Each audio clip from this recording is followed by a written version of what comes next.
ಮಾಜಿ ಸಿಎಂ ಜಗದೀಶ್ ಶೆಟ್ಟರ್ ಘರ್ ವಾಪಸಿ ವಿಚಾರಕ್ಕೆ ಸಂಬಂಧಪಟ್ಟಂತೆ ಹುಬ್ಬಳ್ಳಿಯಲ್ಲಿ ಮಾಜಿ ಸಿಎಂ ಜಗದೀಶ್ ಶೆಟ್ಟರ್ ಅವರೇ ಸಮರ್ಥನೆ ಕೊಟ್ಟಿದ್ದಾರೆ.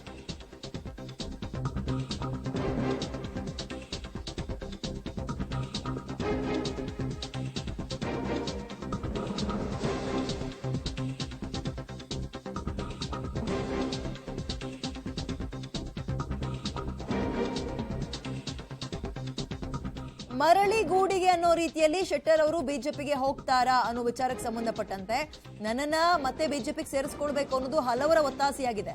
ಬಟ್ ನನ್ಗಾಗಿರೋ ಅಪಮಾನವನ್ನ ನಾನು ಇನ್ನೂ ಮರ್ತಿಲ್ಲ. ಬಿಜೆಪಿ ತೊರೆದ ನಂತರ ಅವರಿಗೆ ಮನವರಿಕೆ ಆಗಿದೆ ನನ್ನ ಬೆಲೆ ಏನು ಅಂತ.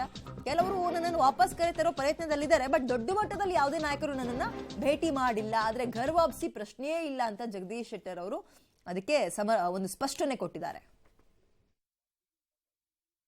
ಒಂದು ನಾನು ಹೇಳ್ತೀನಿ, ಅಲ್ಲಿ ಭಾರತೀಯ ಜನತಾ ಪಾರ್ಟಿಲಿ ನಾನು ಬಿಟ್ಟು ಹೋದ್ಮೇಲೆ ಮೊನ್ನೆ ಒಂದು ಇಂಟರ್ವ್ಯೂದಲ್ಲಿ ಹೇಳಿದ್ದೀನಿ, ಅಲ್ಲಿದ್ದಂಥ ಕಾರ್ಯಕರ್ತರ ಮನಸ್ಸಲ್ಲಿರ್ಬೋದು, XML ಇರ್ಬೋದು, MLA ಗಳಿರ್ಬೋದು, ಪ್ರಮುಖರಲ್ಲಿ ಆ ಭಾವನೆ ಇದೆ, ಶೆಟ್ಟರಿಗೆ ಅನ್ಯಾಯ ಆತಪ್ಪ, ಅವ್ರು ಬಿಟ್ಟು ಹೋಗಿದ್ರು, ಇದರಿಂದ ಸಮಸ್ಯೆ ಆಗಿದೆ ಅನ್ನುವಂಥ ಮನಸ್ಸಿನಲ್ಲಿದೆ. ಹೀಗಾಗಿ ಆ ರೀತಿ ಎಕ್ಸ್ಪ್ರೆಸ್ಗಳನ್ನು ಬೇರೆ ಬೇರೆ ನೀವು ಬರಬೇಕು ವಾಪಸ್ಸು ಅನ್ನುವಂಥದ್ದು ಬೇರೆ ಬೇರೆ ಸಂದರ್ಭದಲ್ಲಿ ಹೇಳ್ತಾರೆ.